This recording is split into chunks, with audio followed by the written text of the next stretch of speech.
And the problem with a lot of the owners and managers, and this is where I'm going to get into a lot of shit, but nothing new there, is that they keep believing that it's going to go back economically to what it was before, and they are making very little attempt to genuinely bring the industry back in line to basically support both the economy that it exists within, meaning the society that it's in, like the cities and the towns.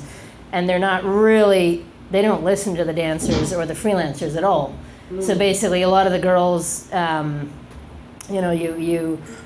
you're trying to sell dances. There's nobody in the bar. If you don't have a regular, you're screwed. There's nobody in the bar is because a lot of people are looking at their webcam. Oh, Webcam is very popular. And if you can't touch the girls anyway, why go anywhere? Why not watch them on webcam? And they usually do a lot more. They'll play with themselves, they'll masturbate, they'll play with toys, they'll play with each other, they'll have full-on sex. They do a lot more, and you get a close-up look at them. It's not dark. You can drink if you want or not. I think it's convenient and a lot of people are afraid that they'll go out and get fucking ripped off. In a movie like this, I think it makes people afraid of getting ripped off. And believe me, I enjoyed the movie. I watched it sort of 1.5 times. But another thing I got to get in here before I move on to... Oh, I should say, Donald Robeson said, that's a lawsuit. That's Hollywood trying to get out of being in trouble for using a story without approval. I think he's talking about the Samantha Barbash situation. Is that what he said? That was when he said that. Say anything else. That must be what he's talking about. So, Samantha, get yourself a good lawyer. Spend some money on a lawyer instead of your plastic surgeon, I mean, I know a lot of people spend money on plastic surgeons, and I have nothing against that. And it's a bad joke in a way. But Sunshine laughed, so. So it got my approval. Yeah. Okay. We have more stuff from the customer. Well, then I have you saying, what does Rudy Giuliani think about hustlers? He fucked over so many hustlers. So many strippers. He closed all the peep shows in Times Square. So he's like, oh, this movie is good because it's showing the girls bad. So I'm glad that I closed down. Well, it does show them bad, and it shows they're gorgeous, they're sweet, they're fun, and they're gonna rip you off. Yeah. I found it. This is the irony. There is sort of an unwritten word, especially here in America, about that. It's puritanical. It's the Puritans' way of looking at things. Yeah. It's like, this is the scarlet You cannot woman. make a positive, big sex movie in Hollywood. Right. You can't. Why couldn't we say, okay, all these girls, since they did take liberties and they changed the real story anyway, why couldn't we say one of them goes back to stripping? And she's happy. And she's still stripping. No, all of them get these other jobs, selling pharmaceuticals. That's a more respectable thing to do. Personally, I think taking off your clothes and entertaining people is a lot more honest and respectable than selling Opioids. Opioids, exactly. Killer drugs. Well, you've got a fucking huge opioid crisis in the country. She's like, I'm going to go into selling pharmaceuticals, aren't I cool? Yeah, and a lot of pretty girls do sell pharmaceuticals because the doctors, get their blowjobs and whatever. Anyway, here's the thing that really bothered me, but also interested me about both Hustlers and the Joker, which I also saw. Okay. That's a comparison. What do they have to do with each other? Well, they seem very different, but they both go after the Wall Street guys. Mm-hmm. In Hustlers, the strippers knock them out and rip them off. In Joker, the clowns just knocks them off. That's it. They're dead. That's a great point. I think on the surface, both of these movies seem to side with the underdog, the strippers, the clowns, the people.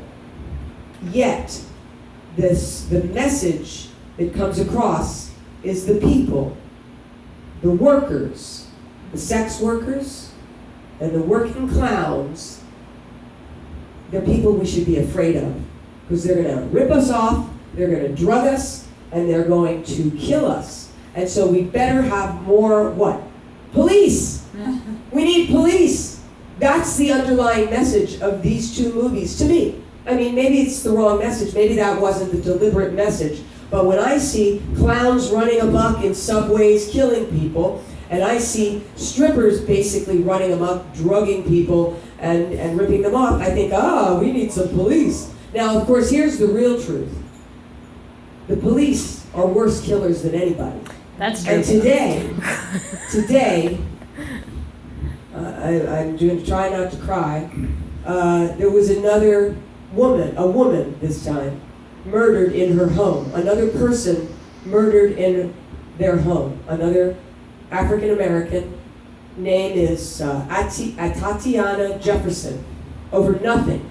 She did nothing. She was playing video games with her nephew. And a police officer just walked into her house because somebody said the door was open.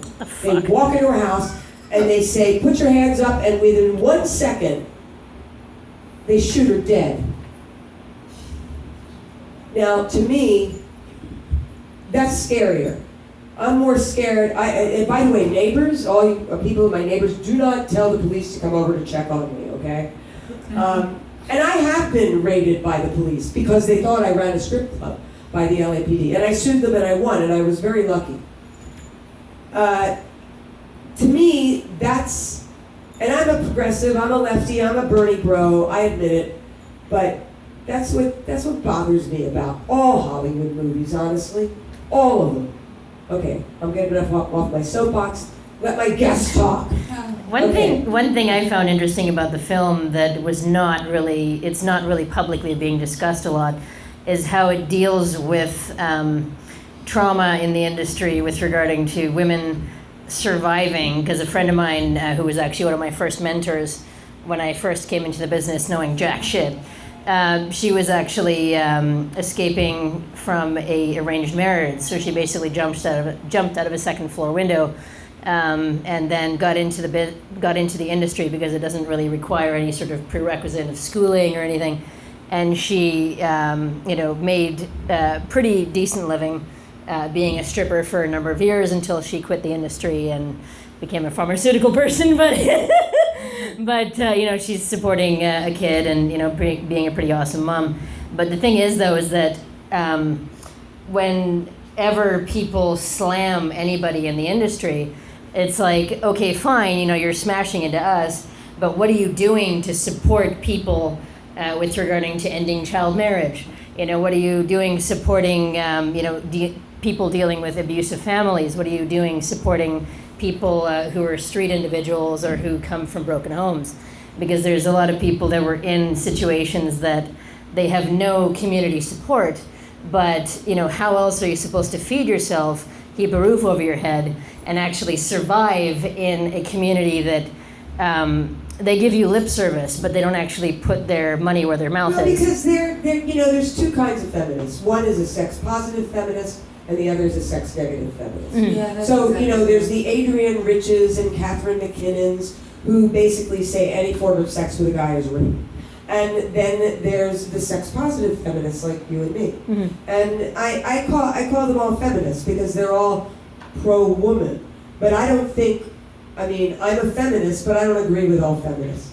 And so there's a lot of feminists that are anti-porn, anti-sex, anti-stripping for sure. Iceland. Well, the irony is that the first feminists in the world and in history were actually sex workers. They were strippers. Sex workers. They were courtesans and escorts. Inanna, the striptease, the first striptease that is recorded is the one of Inanna. Salome as well? Well, Salome was much later, but it's very similar because she does a dance with scarves. And Inanna, and yeah, there's a lot of sex workers and strippers in prehistoric lore and in pre-biblical and the pagan religions. Our society is all about I think Sharice is Sharice is talking. So we like take over. What are you saying? It's called the world's oldest profession for a reason. Yeah, there you go. Yep, the dick never goes away. And bonobos do it. Hey, bonobos are the most female empowered apes, and there's a lot of times where they go, "I'll give you a bonobo I'll give you a banana if you give me a blowjob. Come and eat my pussy, and I'll give you a coconut." all my fruit. Yeah, right. There was a beat that I did take with the film, and maybe this made me even more angry because I work in the locations department of the film industry, and I'm an ex-stripper. They shot all of the stuff that was in a club. That was on location. That wasn't in studio. They didn't build their own strip club. They used a New York strip club for, I think it was either 1 or 2 weeks. Right. They pay, I know how much it costs to go on location, and it is very, very expensive. A film of this budget easily spent 50 grand. They did not compensate the dancers. Oh. That See, pissed they me pushed off. about that on Shenanigans. That pissed me off so fucking much. Oh. And I was like, so that's much. a valid point. They were complaining That's about true. that on That's Shenanigans. terrible. Yep, that's a big valid problem. point, yeah. You're gonna put somebody out of work for 2 weeks. About dancers not being able to make ends meet, Yep. and you are literally making it so dancers cannot make ends meet. Well, the club is getting, honestly, they probably made more money closed Yep. than they would have opened. Right. Yep. But the girls didn't get any of it. And the dancers didn't get any of What it. they should have done was to employ all of the dancers as background extras, or basically every fucking whatever. Like, if you're employed there, then you should have had that part because that's your damn job, instead of hiring an actor to do it. Were the dancers there while they were filming, or did they give them all 2 I think weeks off? they hired a small percentage versus the actual, full selection of who would have been working at that place. Well, one of That the I had a huge original- problem with. One of the girls in the dressing room was Jack the stripper, who's a real stripper. And Mhm. she's a comedian stripper, and they gave her a bit part. She was like the consultant. Well, she had to- clout, so it's like, Yeah, you have a leg in the door if you do that, but if you're literally, if nobody knows you and if nobody You're just knows a your stripper name, there, yeah. They don't then care. you're fucked. Yeah. they And don't- that's a big problem. And I mean, what they should have done is to basically hire the entire, roster of dancers. And it's like, hey, do you want to do this? If you don't want to be on camera, that's your choice. If you want to have film credit, that's your choice. Because if they had film credit, then that would have been one extra thing of like, hey, if you want to leave the business, I was an extra in this film. But I don't even know if they You did don't that. get So. credit for being an extra. Yeah, Well, they then, won't give you credit. you never know, You right? never That both would have been for extra stunt work. double. Who knows, right? So I don't know what that would have. Background, you are a plebeian. That's Right. all you are. It depends, because that would have been somehow like a name, under the dancer's credit. That would have been, name, right? Like a name could have been used on a resume. But if they have no inclusion whatsoever, then it's like, hey, we're gonna, fuck you over, and then, oh, but we're gonna support you. But if you have a, Instagram profile, then goodbye. Well, you I get felt shut that down. there was an underlying, I don't know, a little bit of disrespect there for the profession of stripping, or else there would be a character who would have gone back to stripping after this debacle, was that part of their deal that they weren't allowed? I don't think would so. say in the real people world, I meet a lot of women, they go off to college, get a bachelor's, even a master's, and they try to go into that field, and they're like, fuck, there's no money here. And then they're like, I'm gonna go back to stripping. Yeah. So That they happens have a lot. degree. Yeah, I know, it happens so Nurses. much. It happens so much. Right. Nurses, when I was a stripper, I met a lot of girls that like have a real degree in Right. dance, and I mean, how are you gonna make money? Right. Saying, I'm an actor, I'm a writer, good luck with that. It's nice to have dreams in life. But like, so they end up It's true. like you make more money stripping, so it's like, and if you have dance experience, then you actually like it. Like, well, I like dancing. Well, what bothers me is that it gives the message that this is bad, that stripping is bad. Yeah. I didn't. And that if you can, you will do something else. You know what's bad? Working at McDonald's. You get a lot less money and you have to work harder and it's harder on your body. and you don't get any more respect. So, but nobody criticizes that. It's not glamorous enough, and there's no mystique to the Timmy's, to the McDonald's worker. Hi, Big Mac, we're good. Like, people that are against minimum wage, like getting hired, they're always like, well, at McDonald's, your order's always fucked up. You're not worth $15 an hour. It's like, it's fucking brutal. I mean, the Yeah, abuse that they part is tolerate is brutal. unbelievable. Yeah, But yeah. it doesn't I get did the They the just same, wear more clothing than we do. it doesn't get the same denigration. Yeah. As there's a It's- certain moralizing that goes on with the stripping. Yeah, and, It's and the whole thing. And let me just say, as a sex therapist that talks to a lot of people, it's something people honestly enjoy and benefit from. mhm. There's a benefit, and that benefit is discounted and denigrated. Yep. And I guess that hurts me as a therapist. Yeah, yeah. So, that hurt me in the movie. But it was a good movie, Yeah, I thought it was good. Okay, so anybody else have other things to I add? have two other things. Okay. Well, sorry. Okay, one thing, what you were saying, like, oh, there's a benefit to it. So when I'm gonna try to make this story short. When I was in Guam and I was dancing at G-Spot, this other dancer, she told me this story about this customer. She's like, oh, I had this customer, I kind of hated him because he was awkward. He was just weird. Like, he'd always come in and buy me drinks, and he acted like he didn't like me, and he'd talk to me for a long time, but he'd never make eye contact, and he wouldn't even hardly talk. I had to do all the talking, and I was like, God, this customer doesn't like me. Why does he keep buying me drinks and keep coming back and talking to me? And he was in the military. Eventually, he got stationed somewhere else. So the day before he left, he came in with a letter, and this is the most he ever said to her. He said, oh, I just wanted to, thank you so much for always talking to me. And I know I'm really weird and I'm really awkward and I never make eye contact. And I know it's probably difficult to talk to me. But, I came in here week after week because I was trying to get practice talking to pretty girls, And the letter basically said the same thing. Yeah, she's like, thank you so much for taking the time to talk to me, blah, blah, blah. And I was like, oh, wow. And she told this story to all the dancers. We were all, like, crying by the end of the story. I was like, oh, wow. And so one of the other girls was like, we do have a purpose. We do have a purpose. Well, I really sincerely believe, I'm a therapist, I got my PhD. I think all sex workers who are into it are therapists. We are. That's basically a large part of the job. I think that's not really appreciated a lot.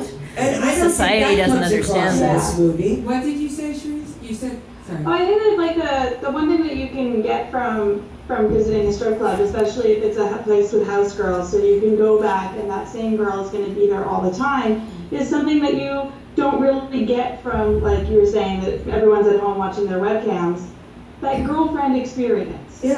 Oh, yeah. It depends on the Most webcam. people are not coming in to make it rain and, go to the champagne room and throw money around and feel like a big man. Yeah. Most of them are there because they're lonely and because Right. they don't have other women in their lives. Yeah. And even the ones doing the showers and the big man thing, they're probably lonely too. Oh, yeah. She does a little speech about the different levels of the Wall Street guys. Yep. That was beautiful. Lonely, all of them. And she says this is the most honest transaction they've probably encountered all She's day. not wrong. That's the No, beautiful it's- part. it's That was the absolutely fucking part. I don't When even she says remember that. Yeah, when she says that. Absolutely right. And, Siebel says, hi, Grace. Who's Grace? Grace? We're great. Say hi. Grace. Hi, Grace. Well, we're graced. Hi, what? Let us say grace, and let us say amen. Tim Siebel And said, hi, women. Grace.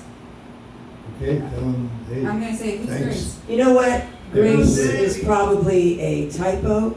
I would say these Facebook writers, they don't win any literature Grammar, awards. man, Let's grammar. just say they don't Grammar. check Yeah, their you got to work. start somewhere.